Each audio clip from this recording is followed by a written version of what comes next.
Bonjour à tous, bienvenue sur la chaîne de Cabaye. Tout d'abord, je tenais à vous souhaiter une excellente année 2019 avec plein de kilomètres et plein de bonheur sur votre machine. Aujourd'hui, comme je vous en ai déjà parlé, on va parler de l'installation des LED sur la KTM 1090.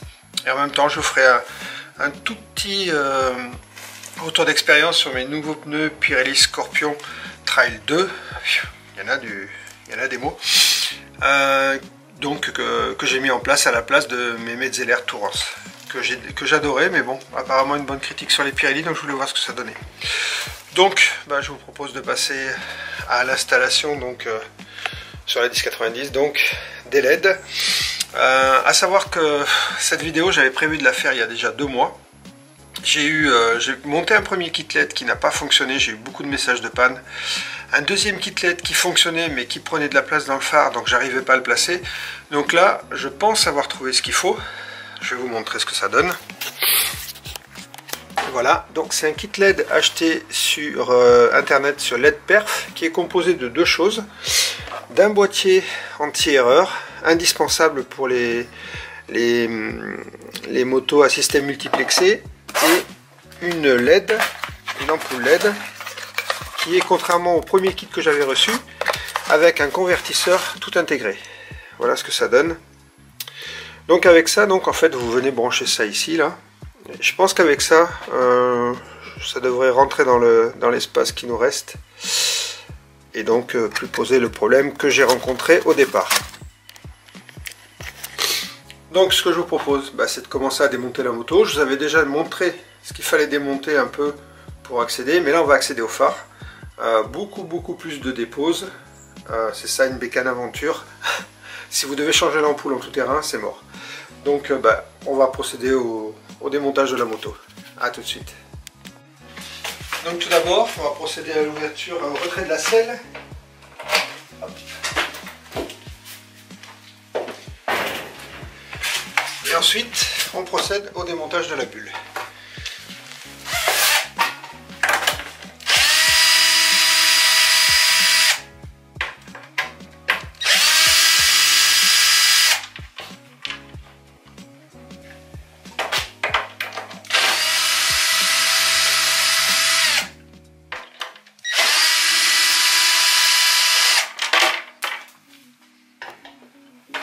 Donc on retire la bulle. Bon, comme vous l'avez vu, je l'ai fait avec la machine.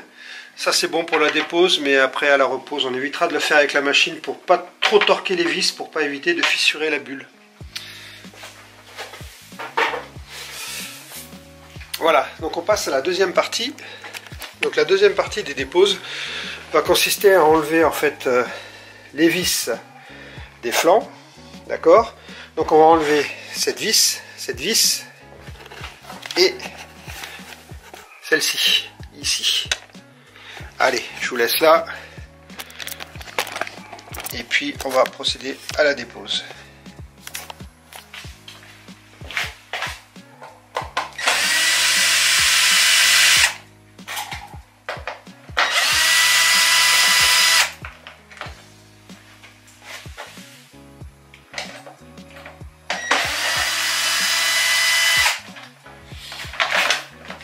Donc là, on a 3 vis de même longueur, d'accord? Ça ne sera pas le cas tout à l'heure, donc il faudra bien faire attention, surtout celle-là, qui est en fait une vis plus longue. Donc là, mon carénage est prêt à sortir. Je le fais coulisser latéralement et je le dépose. C'est symétrique, je fais pareil de l'autre côté.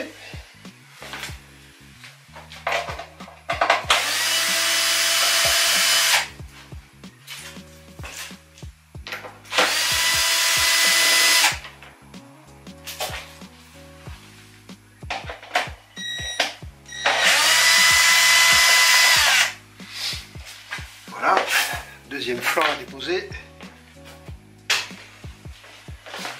Toujours pareil. Hop.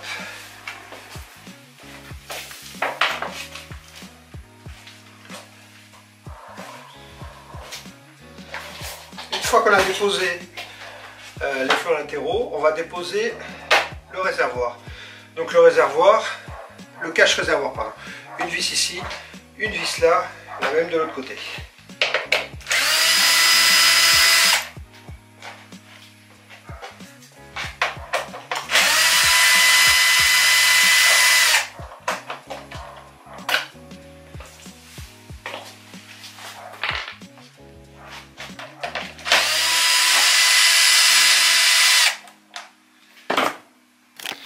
Donc souvenez-vous ce que je vous disais tout à l'heure, en fait, n'oubliez pas, la vis qui est au milieu est plus longue, d'accord?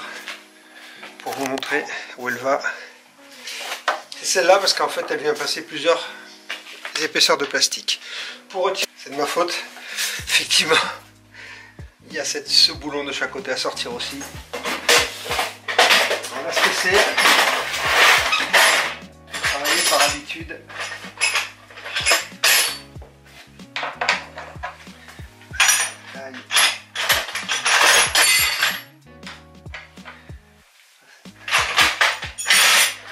En fait, douille de 8 mm, d'accord.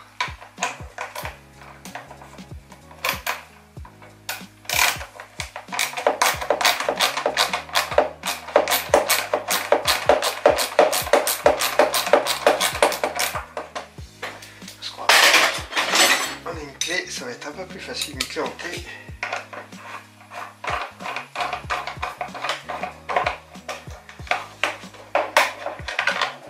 Hop, attention, donc voilà le boulon qui tient le réservoir. Allez de l'autre côté.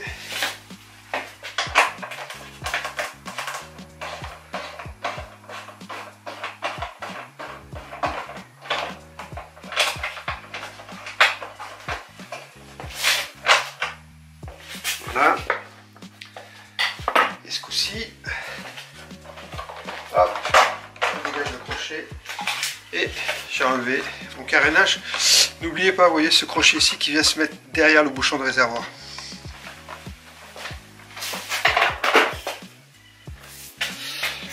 Voilà ce que ça donne. Donc ici c'est classique. Donc on va trouver notre sonde de réservoir, notre jauge à essence. Puis les tuyauteries, vous savez, qui vont à ce fameux canister de mise à l'air libre et de trop plein réservoir. Donc les deux tuyauteries qui sont là. Maintenant la troisième chose à déposer, pardon, ça va être notre platine clignotant. Platine clignotant, une vis ici. Alors une vis qui est un peu plus cachée. Je vais vous prendre de la lumière pour que vous puissiez la voir. Voilà, elle est là. Je sais pas si vous la voyez là, non, là vous la voyez pas. Voilà, elle est ici là, on la voit ici. Pareil de l'autre côté. D'accord? Allez, on dépose.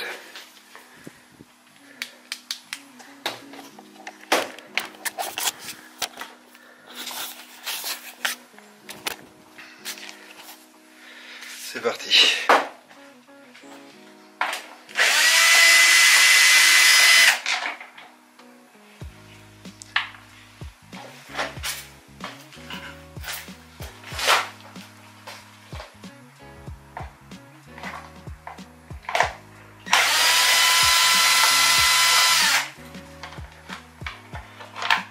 Alors celle-là est un peu plus embêtante à récupérer, des fois on la laisse tomber. Voilà, donc là pareil, une vis longue ici, d'accord, et une vis courte en haut.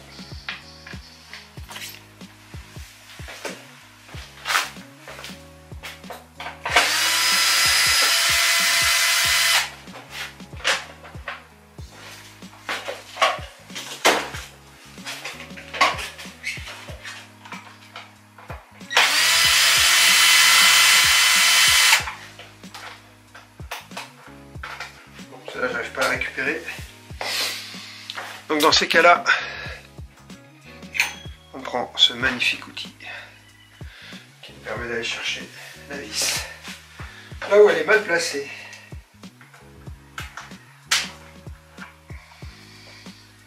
Et voilà, c'est cool hein. Hop. Donc là le clignotant se déboîte. Vous avez une petite prise, on appuie sur le clips, on retire la platine. Pareil de l'autre côté. dessus. Voilà. On appuie sur la prise et on déconnecte. Donc, si on regarde maintenant, on a fait en fait la préparation de dépose. Il nous reste à déposer le phare. Je vais vous montrer un peu si on voit bien. Je vais prendre une lumière. Au niveau du phare, pour démonter l'optique, en fait, on a une vis tout au fond ici et une vis là, d'accord? Pareil de l'autre côté. Attention, celle du bas, il y a des bagues, d'accord? Donc faites attention lors de la dépose. Je vais vous montrer ça dans 2 minutes. Voilà, on va procéder à la dépose du phare. Donc,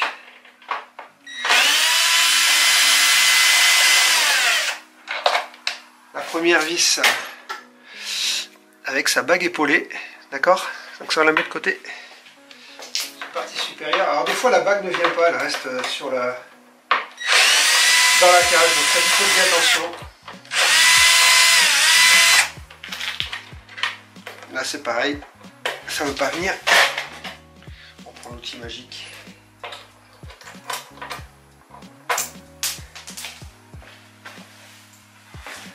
Et celle-là, elle est partie. Hop.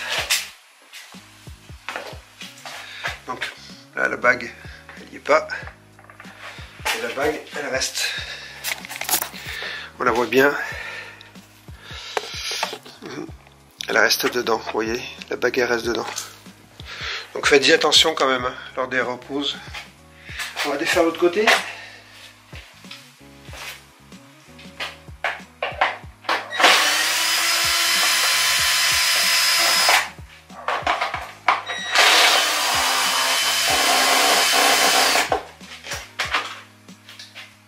Voilà, donc là on a déposé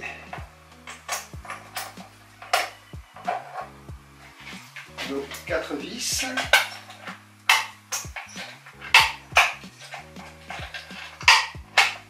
Bon alors celle-là elle ne veut pas sortir, donc on a le deuxième outil magique.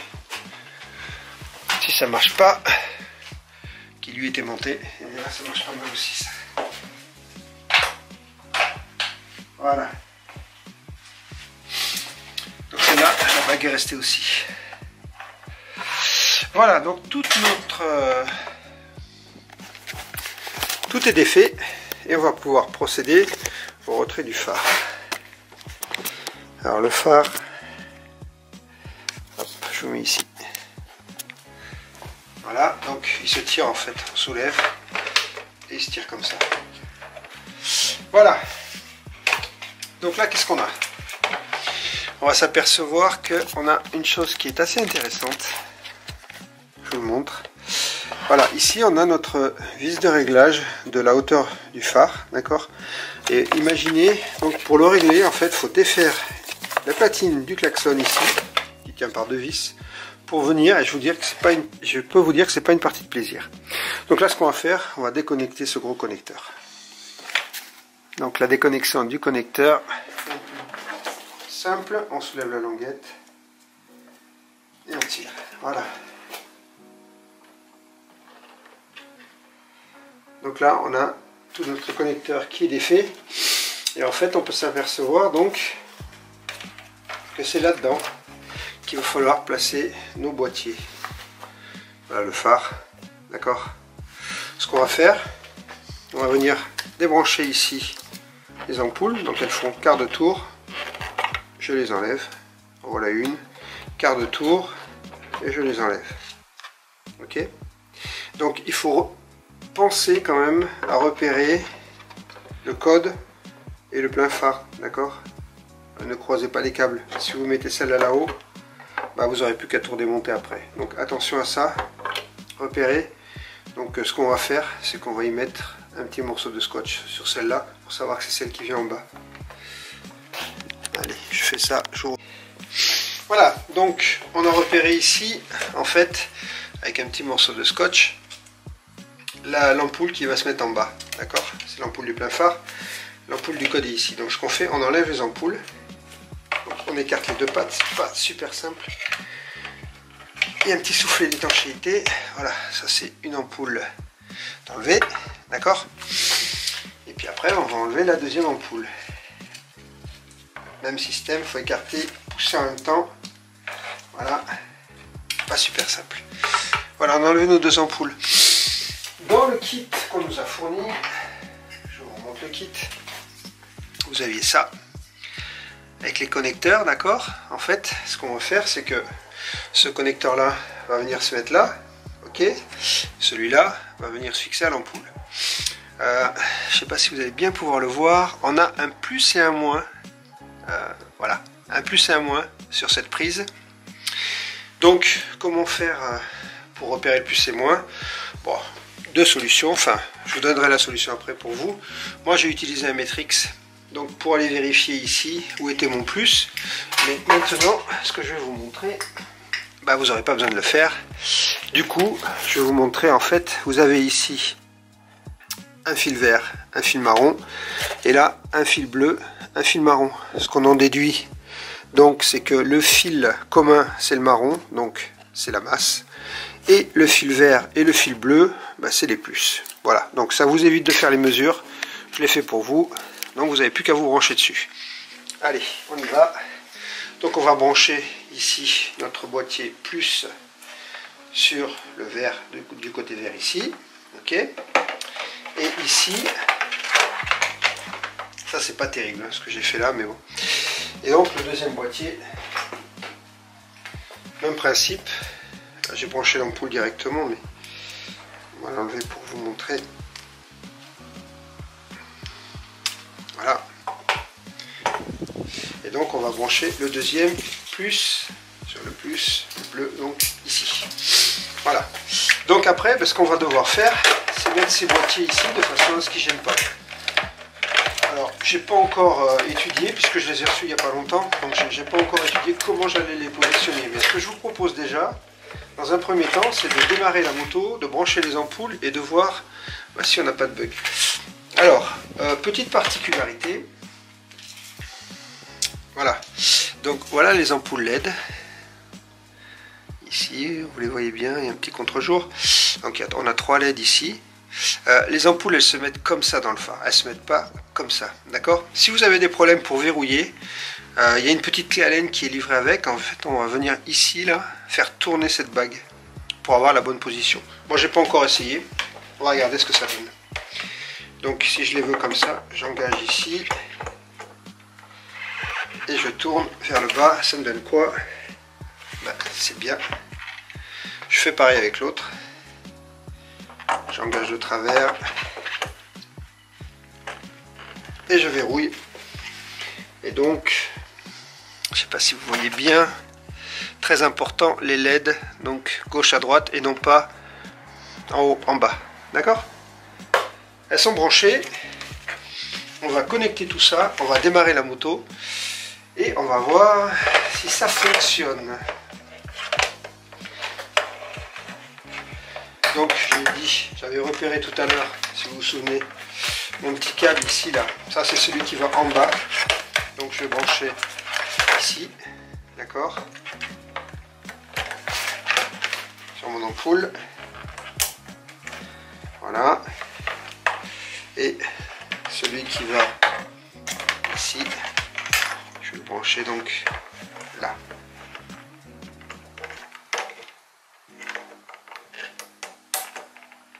Voilà. Ok, tout est branché. Je mets ça en vrac là-dedans. C'est juste pour la mise en route. Et on va voir ce que ça donne.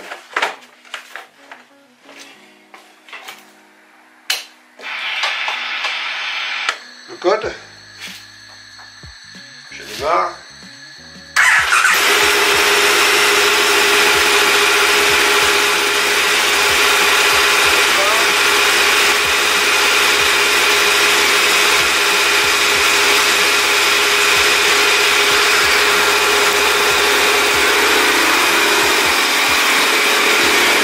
Comme vous pouvez le voir, aucun message au tableau de bord. Aucun message au tableau de bord. Et ça, je vous promets de croire que ça n'a pas été évident à obtenir. j'en ai vraiment bavé parce que j'ai essayé plusieurs modèles qui ne fonctionnaient pas. Là j'arrive enfin à quelque chose qui fonctionne. Maintenant donc il ne reste plus qu'en fait à fixer les boîtiers dans le phare. J'ai pas encore trop d'idées, je vais réfléchir à ça. Je vous reprends le temps que je fasse ma recherche. A tout de suite. Je vous reprends. Donc ça a été une grosse galère pour trouver la place pour mettre ces boîtiers décodeurs. Malgré ce qu'on pense, je vous remontre. On pense qu'il y a beaucoup de place au niveau du support, du boîtier du phare, mais en fait c'est très limité. Donc j'ai trouvé une astuce. En fait, j'ai défait la platine qui est ici. D'accord? Voilà. Je vais vous montrer comment j'ai fait.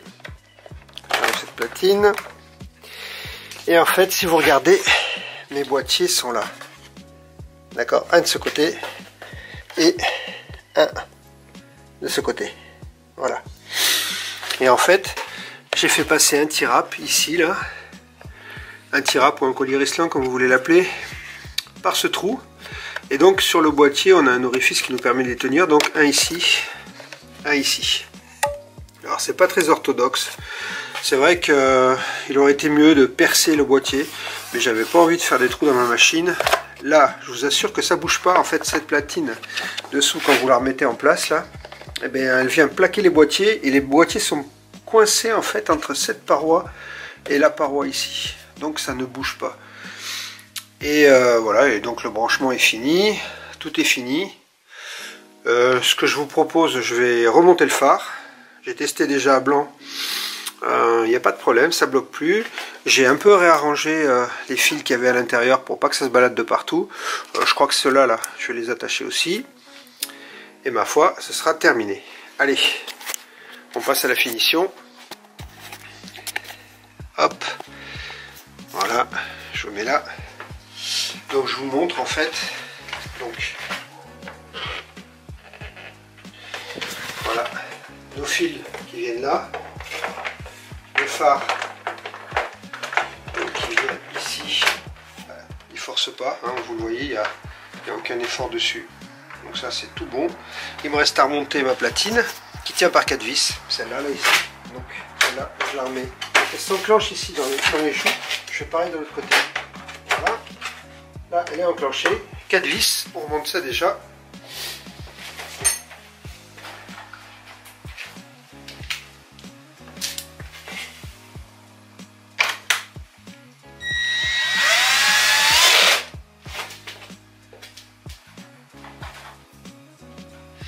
Alors bon, comme vous l'avez vu, c'est pas super top dans le sens où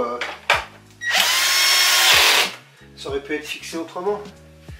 Mais franchement, ça bouge pas. Et je trouve que le fait de le mettre dans un boîtier séparé, c'est quand même des convertisseurs, des décodeurs avec des ailettes de ventilation. Je trouve que c'est pas mal qu'ils soient séparés du phare. Voilà, donc la platine est mise, ça bouge plus. On va procéder à la repose. Alors attention à la repose, n'oubliez pas de bien faire attention que vos câblages de clignotants soient sortis. D'accord? C'est super important.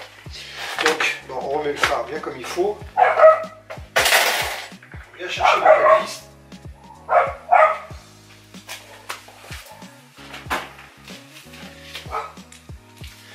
Et là, on va les prendre avec la clé.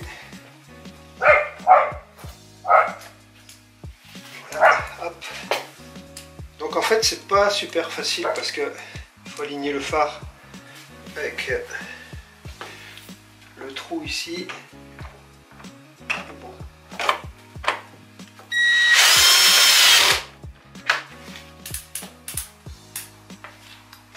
Alors attention, si vous serrez à la machine comme je fais, de pas surtorquer les fixations.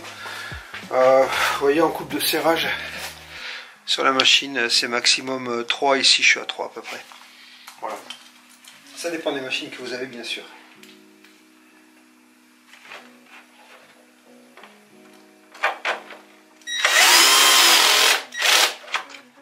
Voilà, hop. Il nous reste à mettre les deux du bas. Dans une, faut s'en souvenir, il y avait la bague, donc c'est celle qui vient de ce côté.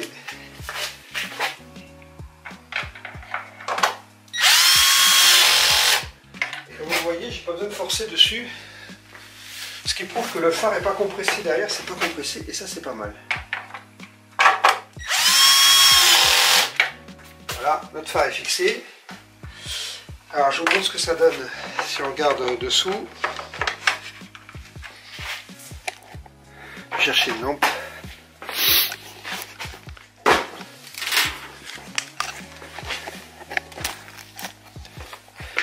Voilà, on voit nos boîtiers qui sont là-bas au fond. Donc en fait ils ne bougent pas au niveau de la rotation, ils sont tenus. Donc il n'y a aucun risque que ça vienne perturber la direction. Ça c'est super important quand même. Voilà.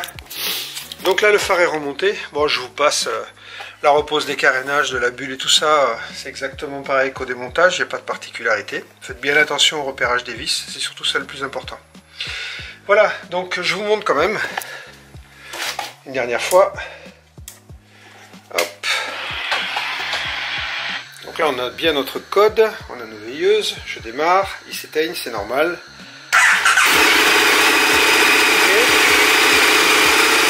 Le plein phare. Et si on regarde sur le tableau de bord, on n'a pas de message de panne. Aucun message de panne. Donc voilà, ça fonctionne. Donc je mettrai dans la description dessous le kit que j'ai acheté si ça vous intéresse. Juste pour vous dire que LED Perf, ils ont été super pro. Je ne suis pas sponsorisé par eux, hein, j'ai payé mon kit. Je mettrai le prix dessous, à peu près 120 € si avec les boîtiers décodeurs. Sachez quand même que la première fois, ils m'ont envoyé un mauvais kit. Je l'ai renvoyé. D'abord, ils m'ont renvoyé les boîtiers de décodage gratuitement, ils valaient 24 €.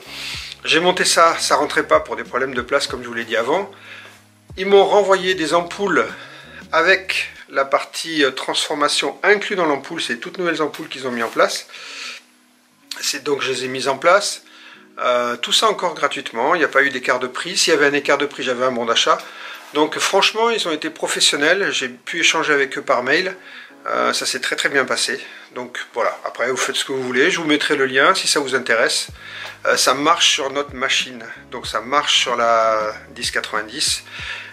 Quand j'avais mis les boîtiers, j'avais bourré mon phare juste pour essayer, j'ai roulé la nuit avec. C'est une tuerie, franchement, ça éclaire super bien. Pensez à bien régler vos phares pour pas éblouir les autres. Mais c'est vraiment de la super qualité d'éclairage, on peut enfin rouler en code en toute sécurité. Donc pour moi, c'est surtout d'un point de vue sécurité, un bel éclairage blanc. Et en plus, on y voit la nuit. Pour les sorties que je vais faire bientôt, je pense que j'en aurai besoin sur autoroute entre autres. Voilà, c'était terminé pour les phares. Juste un petit débrief sur les pneus que j'ai montés. Donc les superbes Pirelli Scorpion 2, voilà ce que ça donne. Ils sont tout neufs, hein. J'ai roulé hier juste avec à la sortie pour les voir. Il n'est pas joli mon petit Scorpion. Première impression de ces pneus. Bon, mes pneus Metzeler étaient vraiment bouffés, ils étaient à plat à l'arrière. Il était à plat à l'arrière. Quand je l'ai prise, j'ai roulé, je me suis arrêté immédiatement. J'ai cru que j'avais pas serré la roue. La moto tombait en fait. Bon, c'était parce que les pneus sont plus neufs, mais c'est surtout qu'ils sont super. Ça rend la moto super maniable. Ça augmente l'agilité de la machine. Au bout de 3 km, je m'y suis habitué. Et puis on a un bighomme à l'arrière avec apparemment c'est le meilleur pneu sous la pluie. J'aurai l'occasion de vous le dire parce que sur Toulouse, je sais pas si vous voyez, bon, c'est pas beau, hein. Demain il pleut. Et puis toute la semaine je roulais en moto, donc la moto était déjà bien sale, j'ai roulé sous la pluie. Donc je vous dirai ce que ça donne, mais j'en suis pour l'instant, je suis impressionné. Après c'est un peu tôt pour faire vraiment un bilan au niveau de ces pneus. Mais je ne manquerai pas d'ici un mois et demi de vous faire un débriefing à ce niveau-là. Voilà, j'espère que cette vidéo qui est un peu longue vous aura plu. N'hésitez pas à me poser vos questions. Si vous avez une autre idée pour fixer les boîtiers, je suis preneur. Moi, je voulais pas faire de trou. Maintenant, la solution idéale, vous faites un trou ou alors peut-être je pensais les coller. C'est pas du définitif. Si je trouve autre chose que cette solution avec les colliers Rislan, je ne manquerai pas de vous en parler. En attendant, je vous souhaite de bien vous éclater avec votre machine au sens propre. Amusez-vous bien. Encore merci pour tous vos commentaires, j'adore ça. N'hésitez pas, posez vos questions, critiquez, c'est tout le temps positif. En ce qui me concerne, c'est comme ça que ça doit marcher. S'il n'y a pas de critique, ça vaut rien. J'accepte les critiques, je suis pas un pro, je fais des erreurs, n'hésitez pas à me le dire. Allez, sur ce, je vous souhaite bonne route. Bye bye.